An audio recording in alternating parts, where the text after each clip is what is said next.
샬롬. 오늘은 금요 성령 집회가 있는 금요일 아침입니다. 오늘 하루에 하나님의 도우심의 은혜가 함께하기를 주님의 이름으로 축복합니다. 여러분, 우리는 어떤 이름으로 기억되고 있나요? 성경은 다윗을 위해 함께 돕고 섬기며 하나님의 나라의 역사를 이뤄냈던 사람들을 오늘 본문을 통해서 우리에게 들려주고 있습니다. 바라기는 매일매일의 삶에 주님을 돕는 축복의 통로로, 또 주님을 위해서 헌신할 수 있는 믿음의 사람들로 우리의 이름들이 들려지기를 주님의 이름으로 축복합니다. 오늘의 말씀을 읽겠습니다. 블레셋 사람이 다시 이스라엘을 치거늘 다윗이 그의 부하들과 함께 내려가서 블레셋 사람과 싸우더니 다윗이 피곤하매 거인족의 아들 중에 무게가 300세겔 되는 노창을 들고 세 칼을 찬 이스비브노비 다윗을 죽이려 하므로 수르야의 아들 아비새가 다윗을 도와 그 블레셋 사람을 쳐 죽이니 그때에 다윗의 추종자들이 그에게 맹세하여 이르되 왕은 다시 우리와 함께 전장에 나가지 마옵소서, 이스라엘의 등불이 꺼지지 말게 하옵소서 하니라.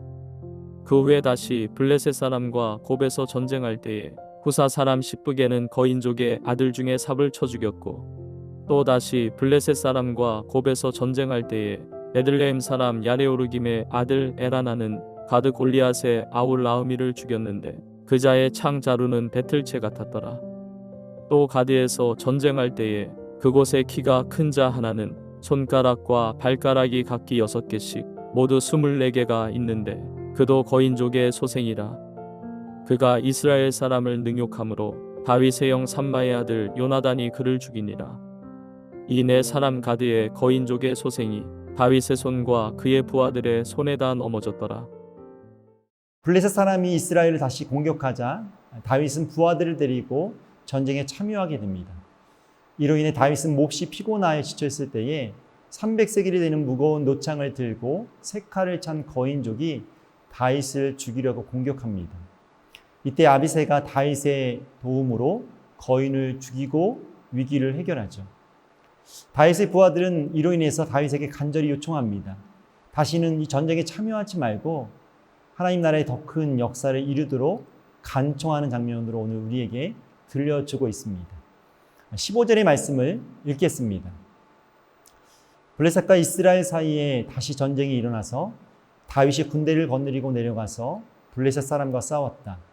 블레셋 사람과 싸우는 전투에서 다윗이 몹시 지쳐 있을 때에, 여러분, 다윗이 안으로는 반역의 사건을 경험하고 있고요, 밖으로는 전쟁으로 인해서 힘든 시간을 지나고 있었습니다. 바로 이때에 다시 이 블레셋 군대가 다윗을 공격했던 것입니다. 다윗은 너무나도 지쳐 있었습니다.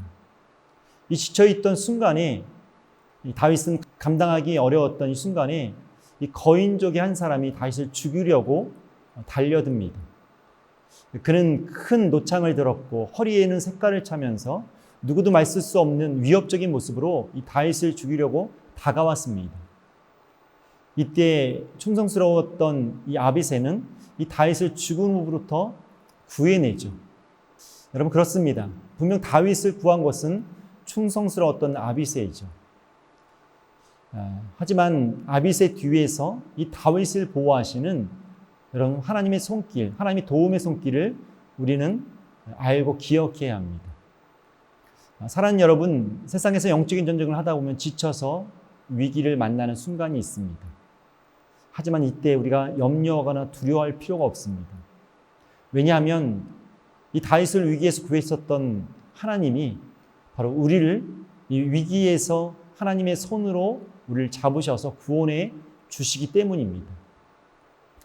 이런 하나님의 도움은 아비새와 같은 돕는 자를 보내셔서 하나님의 역사를 우리에게 맛보게 하는 것을 볼 수 있습니다.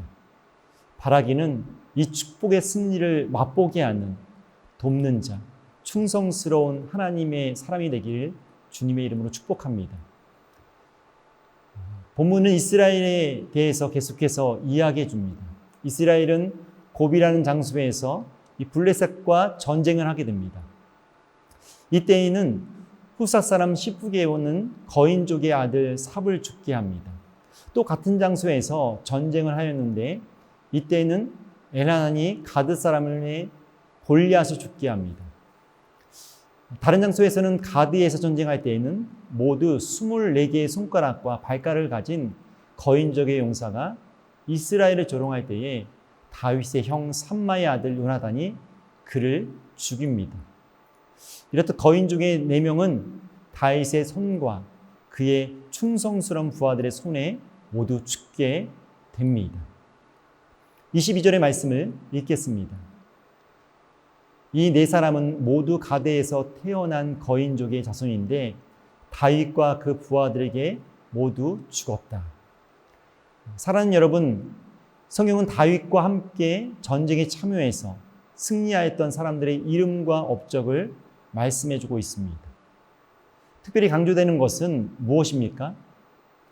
블레셋이 분명 다윗의 군대보다 훨씬 크고 강하였지만 결국 다윗의 용사들을 사용하셔서 이 전쟁에서 승리를 하게 하셨다고 말해주고 있습니다.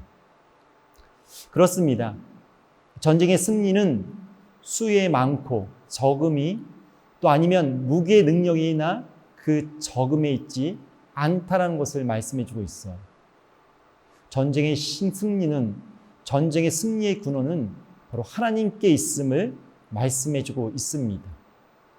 이런 하나님의 역사를 기대하며 여러분 힘들지만 목숨을 걸고 행하는 믿음의 사람들을 통해서 하나님은 하나님의 역사를 만들어 가십니다.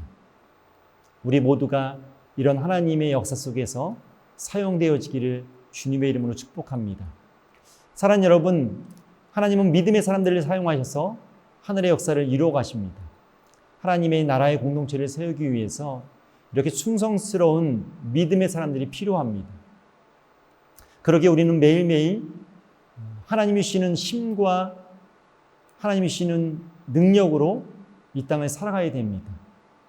나의 힘과 지혜가 아니라 하나님 앞에 우리의 삶을 맡기고 의지하며 살아갈 때에 우리는 승리하는 역사를 경험하게 될 것입니다.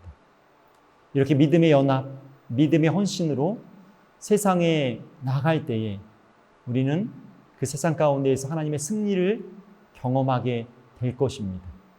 전쟁은 하나님께 속해 있습니다. 하나님께 헌신된 믿음의 사람들을 통해서 하나님은 이 승리를 만들어 가신 줄로 믿습니다. 우리 잠시 함께 기도하겠습니다. 하나님 아버지, 하나님의 교회를 사랑하고 공동체를 돕는 믿음의 사람들이 되게 하여 주옵소서. 위기 속에서 하나님을 경외하며 헌신함으로 승리하는 은혜를 경험하게 하옵소서. 신실하신 하나님 앞에서 충성된 믿음의 사람이 되어서 하늘의 은혜를, 기적을 경험하고 하나님의 역사를 이 땅 가운데 드러나는 믿음의 사람 되게 하여 주옵소서. 우리의 삶을 통해서 하나님의 그 뜻이 아름답게 이루어지길 소망하며 축복하며 예수님의 이름으로 기도하옵나이다. 아멘.